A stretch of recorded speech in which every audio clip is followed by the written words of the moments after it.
Joining me now, Congressman 7th District, running for his first re-election campaign, Dave Brat. Dr. Brat, good to have you. Hey, John, great to be on. Thanks for having me. Okay, so the Clinton Foundation, get right to this, Congressman, pay to play. So you go through these emails, and whether it's legal or not, you've got email after email basically that shows fake. You're the Secretary of State, and you have people making donations, then going through your staff saying, hey, I made this donation. Can I get to the front of the line for this thing that I need? And you're put there immediately. Now, if you then have Bill Clinton make a speech and pay him millions of dollars or whatever they get paid, $250,000 a minute, then you get to the top of the line. Now, it just doesn't pass the stink test, Congressman, here to a lot of people. Look, Hillary Clinton came out of the White House. She said the famous comment, called Terry McAuliffe up and said, hey, get me a house. We're dead broke. That was in 2000. Here it is 2016. They don't own a company. It's not like they've constructed something. And now they're worth $160 million, and they're supposed to be public servants running a nonprofit foundation of which they draw no salary. How does this math work?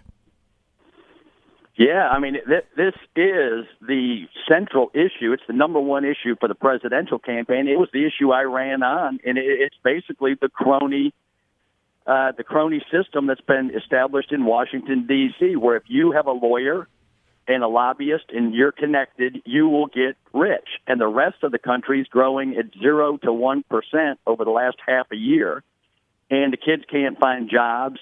And the African-American inner cities have huge unemployment rates, and the Hispanics have high unemployment rates, and all the little guys are in pain right now, right? And so whenever we bring that up, we're ridiculed by the press. We're the guys that are actually looking out for the small guy, but you got to follow the law. And so, yeah, it's worse what you said. I mean, she used the State Department. Yesterday, the evidence came out, right? One of the Clinton Foundation central guys, right, that works under Bill Clinton directly, emailed Uma Abedin that works under Hillary in the White House and the State Department, her right-hand woman, and said, hey, we tried to get him through the normal channels of the State Department, and you guys didn't let him in, right, under normal channels because his case wasn't good enough, et cetera. And because he had the connection with the donation to the Clinton Foundation, he got to pay and play. And that's evidence, right? That's quid pro quo. Mm-hmm. So Comey better take another hard look. And that's just one, right? That's from one email. And there's another, 15,000, I think, that were found on top of 30,000. And this is all, against the testimony she gave. And so the House needs to pull her back in because this is a serious deal, right? This is any money that comes in from a foreign national to a political campaign, that's a felony. And that's a serious, serious matter. So this is pay to play that's been structured very shrewdly by people that are politically very smart. There's no doubt about that, right? In terms of political intelligence. Yes. You're dealing with some smart actors. That's what makes it even more morally suspect, that the best and the brightest are working to scheme against the American people, not for the American people. And you see the result. The foreign policy, the economy is in wreck before our own eyes. Unbelievable. Dr. Brat, you just mentioned Congress should look into this. Yesterday, Donald Trump calling for a special prosecutor. Are you advocating a congressional inquiry into these foundation-related emails, sir? Oh, yeah, absolutely. I mean, I think our guys are already on it, right? Congress, even Paul Ryan the other day said he's going to start taking a look at this stuff. Trey Gowdy, Jim Jordan doing this. They're on the oversight committee. That committee will be looking at it. And this is serious, serious business. Now there's evidence in ink that shows the relationship, and we just scratched the surface, right? I mean, wait till you see what's coming in. There's not going to be a September surprise. It's going to be a September tsunami on the side of Trump that even the mainstream media won't be able to tamp down. I mean, this thing is going to blow the doors off the campaign. I think Trump's going to win because of it. I really do. Okay, now elaborate on that. Yeah, this what we're dealing with here. This isn't so far. Our side is not good at messaging, right? So on all the major issues, right? On immigration and trade, and we're at war with ISIS. And we don't. If you ask people what are the Republican talking points on the idea that we're at war, no one knows. And so this is not about emails, right? This is about buying the U.S. government, buying our State Department, having more access to the United States State Department than the average American does. And the average American is getting rolled, and we somehow have an Iran deal that gives $150 billion to Iran and then pays ransom for hostages, and they get nuclear weapons in 12 years, and they get ICBMs in 12 years, which the ICBMs carry one weapon, nuclear-tipped warheads, right? Mm-hmm. And so for folks who don't know that, that's the problem. The Republican side is not showing the full implications of what's going on here, right? Our international relations, people say, hey, Dave, what shocks you? When you got to D.C., everyone asked me that. First question, every town hall I go to. What shocked you? I said, none of the economic crony stuff shocked me. I taught for 20 years. But the idea that foreign policy can be bought and paid for, I've seen it for 2 years now. And it's real. And the American people got to dig in and do their homework on this, and they got to get educated and spread the word because the media is not going to help us. And so that's the new piece that's in play. When you see that the world is on fire and that the U.S. has lost its friends and that we've lost the Middle East and that we don't have good relationships with China and Russia and North Korea and all the countries in the Middle East, mm-hmm. Something is very, very wrong, and this is what's wrong. What's wrong is our leaders are not using the State Department properly, ethically, morally. They're using it to enrich themselves and to enrich cronies around the world that give millions and millions of dollars back and forth, right? That's what's going on. There's millions of dollars coming into the foundation, and then more than $1 million contracts going out to these other entities.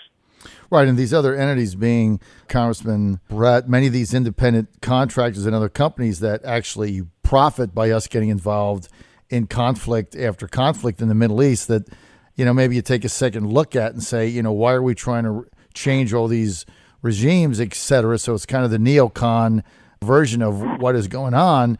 Our kids come home in body bags. They make hundreds of millions of dollars. I mean, isn't that part of the issue as well? Yeah, well, that makes it even more gross when you think about it that way, right? Right. I get choked up, right? That's one of the few times when I have my military young people going off, I get choked up when I speak because I see the best and the brightest that this country has to offer, putting themselves on the line. And then to think, right, that the State Department is running policy that's going to be linked intimately with these people being put at risk of losing their lives. You put it well. That's it. That probably is the most grotesque moral aspect of this. And you got to think it through. We're not used to having to think this cynically. Because we've had years, and that's shot. And so Trump is on the rise. And I'll just throw it in. You just, at the governor level, you just played that clip of Governor McConnell talking before about the dignity of every person, right? And the kind of political speak on the Democrat side. Yes. With a huge signing off on giving everyone their rights back. Yes. And then he says it's not partisan. But that language, usually I don't get into these state-level issues, but that the moral language is what ticks me off, right? Before God, all people, of course, are born in the image of God and share that dignity. But the left has a hard time keeping track of the basic facts, and Kerry is a Catholic, and he knows better, right? Mm-hmm. So, yes, these people have an inherent dignity, but they've also broken the law, right? The same God who bestows dignity also says, do not steal. It made it in the Big Ten. Mm-hmm. And then that same God has consequences in the law. God gave the law. And so maybe God made a mistake by giving the law. I don't think so. Right? I think God has it right, and God knows what true love is and what true grace and compassion is. And when God gives the law, that is part of grace, and that is love. It's there to protect us. Mm-hmm. And so the political idea that Terry's saying that anyone who thinks we ought to follow the law and hold people accountable to the law because of the dignity bestowed on them by God, he's missing it, right? The Democrats only believe in giving out gifts and grace, and they don't believe in the other part of the social contract, which is that you have to follow the law and maintain your responsibilities as a citizen. And if you don't do that, then society has to take the proper rational actions to make sure this society works. Right. And we're not doing that. The society is falling apart right now. Look, there's no question. And, had Terry McAuliffe, he could have done the same thing with these 13,000, just like he could have done with the 200,000, and said, I'm going to make this all effective midnight November 8th or, midnight November 9th. I'm going to make it all effective after the election, just so that I take out all the partisan leanings. This is just the right thing to do. I think he'd been a lot more credible on this day because, look, I mean, both of us believe that, the revolving door of those in prison in America that come out, go back in, come out, go back in. I mean, it's a horrible thing. So I'm for doing everything to, as you say, restore the dignity of ex-felons so they can get back and integrate themselves and be productive citizens. And certainly having the right to vote is one of them. But if Terry McAuliffe had simply said, this is going to be effective November 9th, it would have taken the whole partisan thing off the table. I think his argument would have been a lot more credible. Because right now, even these 13,000, it's just a way for them to get another 13,000 Hillary Clinton votes come November, because they know who they are, where they are. They're going to go out, register them, tell them to vote for Clinton. If he did this on November 9th, that issue wouldn't even be on the table. Am I right? Yeah, no, I mean, that's right. And the choice coming up in this election, I hope there's a wave going our way, right? I wrote my book, American Underdog, to kind of show the backdrop here, the right. Judeo-Christian tradition. If we lose that as a country, right, that doesn't mean you have to believe in that religion, but the Judeo-Christian tradition, which brings together the rule of law and human reason from the Greeks, right? And then we get that tradition bringing us Magna Carta and our James Madison and Jefferson and our great universities, and human rights language emerges only there in that tradition, right, in about 1400. And then you get Adam Smith and free markets and all of that, right? That's the choice in this election. You're going to vote for the conservative line of thought, which made us the greatest country on earth, or for a leftist tradition that can't name any serious philosophers of note. They can't name an economic system. They seriously cannot. They cannot name a moral system, right? Who's the thinker? Who are they following, right? I wish it was Martin Luther King, right? I wish, but it's not. They don't cite him. He's out now.